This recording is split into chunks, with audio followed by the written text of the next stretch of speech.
For over a year now, we've been dedicating a portion of our Sunday morning service to Bible prophecy. And we look at the Middle East and what's going on geopolitically in the world. And we believe that what's taking place in the world is a fulfillment of ancient Bible prophecies, especially in Israel, which is called the prophetic clock of God. In other words, if you want to know what time it is on God's clock, you look at the nation Israel. This last week, I'm sure maybe many of you, if not all of you, heard about this terrorist attack in Jerusalem. It was a deadly attack, and what made it so awful and horrific was that it was on students at a Jewish seminary, a prominent Jewish seminary in Jerusalem. This was actually the worst terrorist attack in Israel in 2 years.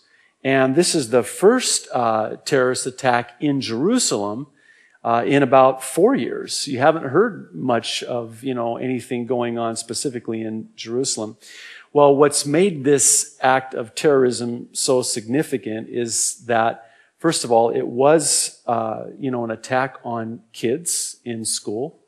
It involved a seminary, and it was in Jerusalem. 8 kids were killed and many more injured. This from Arut Sheva. Arab terrorist attacks Jerusalem's Merkaz Harav Yeshiva. 8 dead. An Arab terrorist infiltrated Jerusalem's Merkaz Harav Yeshiva at around 8:30 Thursday night and murdered 8 Jews. At least 10 students were wounded, including 5 in serious to critical condition. 5 of the dead were school students and 3 studied in the upper school.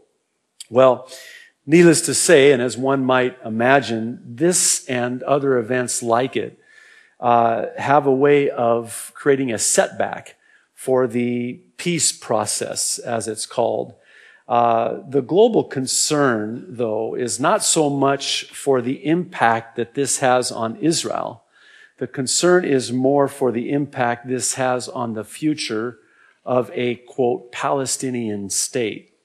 What happens when something like this happens is most everyone will condemn the act outwardly, but will condemn Israel inwardly. You'll always hear that Israel uses disproportionate force when they're defending themselves, all under the banner of having the right to defend themselves. They don't care about Israel. You have to understand the world does not care about Israel. They will outwardly put on a show that they do care about Israel, but they don't. This was an article that appeared in the European Jewish press with the headline reading, European Union Solana condemns Jerusalem attack. For those of you who don't know, Javier Solana is known to be one of the most powerful men geopolitically in the world today. He is the head of the Western European Union, which happens to be a 10-nation alliance. Some believe that he is possibly the one that the Bible talks about who will emerge from a revived Roman Empire and out of Europe be the leader of a 10-horn or 10-toed empire. Well, this article says European Union Foreign Policy Chief Javier Solana condemned Thursday night a deadly attack on a Jewish religious school in Jerusalem.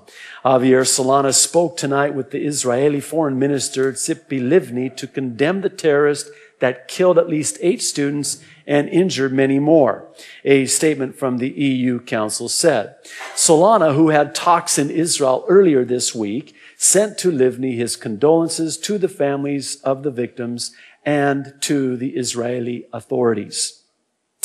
You have to understand that powerful people like Javier Solana have for years been obsessed with and even possessed by the notion of peace in the Middle East. Whenever you have a terrorist attack like this, specifically in Jerusalem, or violence like we've had in Gaza, any plans for a peace agreement or peace covenant, if you will, is stalled at best, dead at worst. This then sort of strengthens the resolve of these power brokers like Solana to revive, or in this case, revitalize a potentially dead peace process. The Earth Times had an interesting article with the headline reading, Solana, Middle East peace process needs to be revitalized. The Middle East peace process is not dead, despite a Palestinian decision to freeze talks with Israel in light of the recent tit-for-tat violence in the Gaza Strip. European Union Foreign Policy Chief Javier Solana said Tuesday, I don't think it's dead. It has to, watch this, be revitalized. And I hope this will be done soon, he told reporters as he left a meeting in Ramallah with acting Palestinian Prime Minister Salam Fayyad.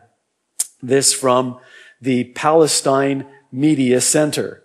Oh, they have a media center in Palestine? Yes, there it is. Headline reads, Abbas confirms intention to resume peace process. The EU's foreign policy chief, Javier Solana, said that the Israeli-Palestinian political process was essential and expressed hope for a ceasefire in the Gaza Strip during a meeting Monday with Israeli Defense Minister Ehud Barak. Solana urged the Palestinians to, watch this, resume peace talks despite the bloodshed. We have a process that cannot be stopped. Interesting. That must be recuperated, Solana told CNN. He said Abbas has to be the one that returns to the table of negotiations. You have to know that Israel desperately wants peace. I think this has been demonstrated very clearly by the current prime minister. Politically and prophetically, it's important to know that Israel will seek to and agree to enter into a peace covenant in the last days. I found it interesting a couple of years ago when Fox News covered Israeli Prime Minister Ehud Olmert addressing the Knesset and the nation on July 17th, 2006, after 6 days of fighting between Israel and Hezbollah. He stated that he did not want this conflict, but hoped that Israel could soon sign a, quote, eternal covenant of peace with their Arab neighbors.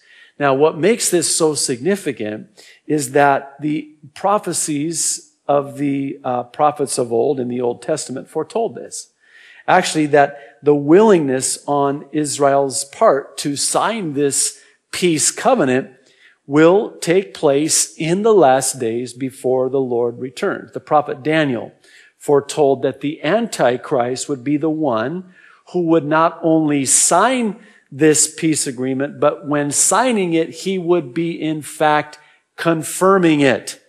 This is Daniel 9:27, perhaps a prophecy you're familiar with, the first part of verse 9:27, where Daniel the prophet says of the Antichrist, he will confirm a covenant with many for 1/7. That 7-year period we know to be the 7-year tribulation. Now, what's interesting about this prophecy is, and it's what I believe the headlines are saying, is that it is a confirmation of a covenant that for the most part is already in place. Remember what Solana said? We have a peace process that cannot be stopped. It's already in place. The wheels are already in motion. It just needs to be resumed. It needs to be revitalized. It needs to be revived. It needs to be, to use Daniel's word, confirmed.